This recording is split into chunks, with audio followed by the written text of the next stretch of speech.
Hi everybody.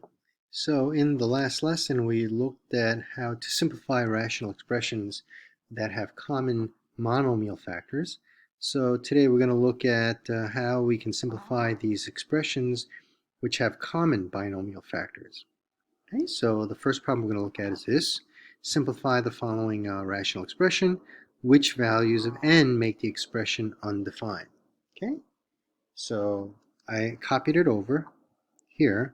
So we have a lot more room to work. And let me choose purple this time, okay? So again, we go through the first steps, right? Again, first step is to factor numerator and denominator completely. Again, factor completely, right? Factor top and bottom completely. Factor completely. And then we have that step 1.5, right? Which is to identify ID the values that make the denominator equal to 0, correct? And then 2 is to cancel, right? Cancel like factors, okay? And top and bottom. All right, so let's go through those three steps. Step 1, factor completely. Well, here we see that this is kind of reverse, right? So before I start factoring this, I'm going to put it into standard form. And when I do that, I see that I'm going to get negative n squared, excuse me, plus 5n plus 24, correct? Over, and then the bottom is already in standard form. All right? So what I'm going to do is this. I'm going to say, okay, well, I don't want a negative in front of the n squared, so I'm just going to factor out the negative first. And then I'm going to write it as n squared minus 5n minus 24. Okay? And now I don't have to deal with that negative in front of my leading term of n squared. And then, of course, n squared minus 16n plus 64. Okay? Now, 1.5. I'm going to factor everything. I'm going to factor everything, and then I'm going to see which values of n will make this denominator equal 0. So negative, and let's factor the top, 24, so I can have like 8 and 3, I believe. So n is minus 8 times n plus 3, right? Again, two numbers that are multiplied to give me negative 24, but add to give me negative 5. So these are my two numbers right here, negative 8 and 3. Positive 3. Negative 8 times 3 is negative 24. Negative 8 plus 3 is negative 5. Boom. Got my factors, okay? On the bottom, so same thing. I need two numbers that multiply to positive 64 but add to negative 16. Well, you know this is a perfect square trinomial.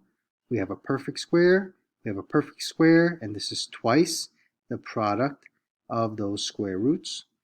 So we have n minus, 8 times n minus 8. And you could have written this as n minus 8 squared, correct?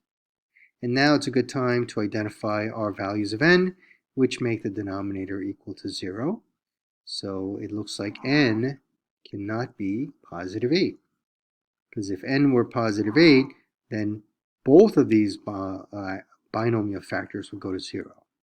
So there's our restriction on the domain. Okay, all real numbers except 8.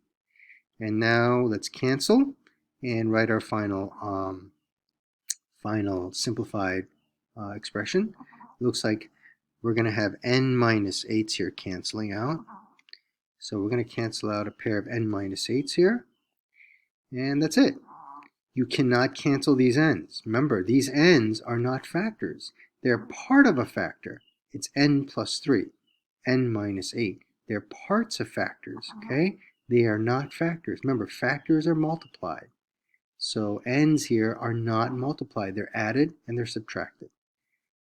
So n plus 3 over n minus 8. But remember, you have a negative still sitting outside in front in the numerator. All right? And here's my simplified expression. So let's write that in.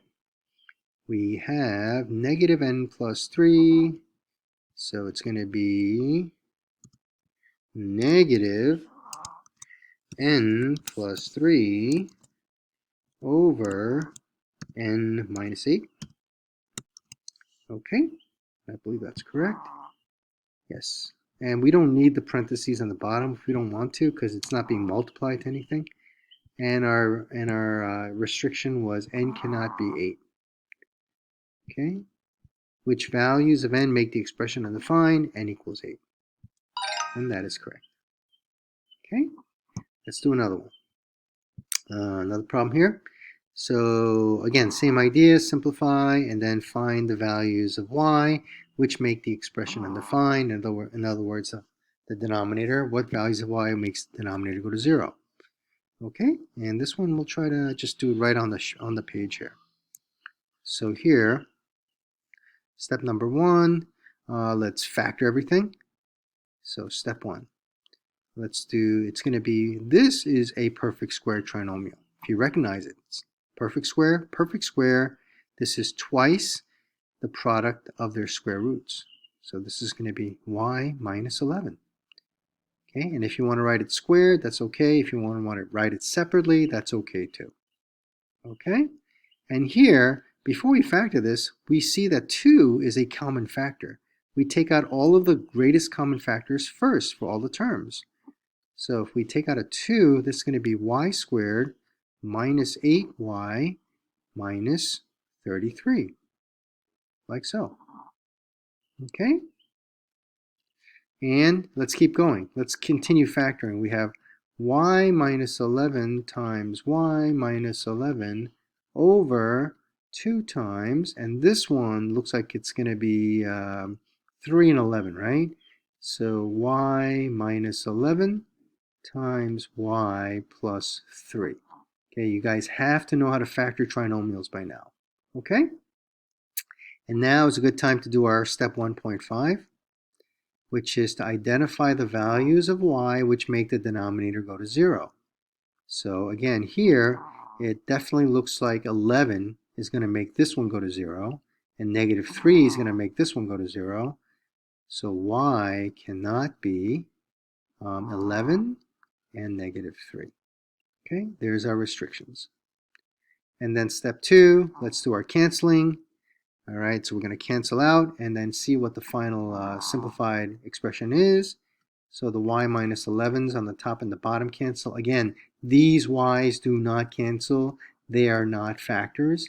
They are parts of factors. This y is minus 11, this y plus 3, correct? So that's our final expression right there. We have y minus 11 over 2 times y plus 3. Okay?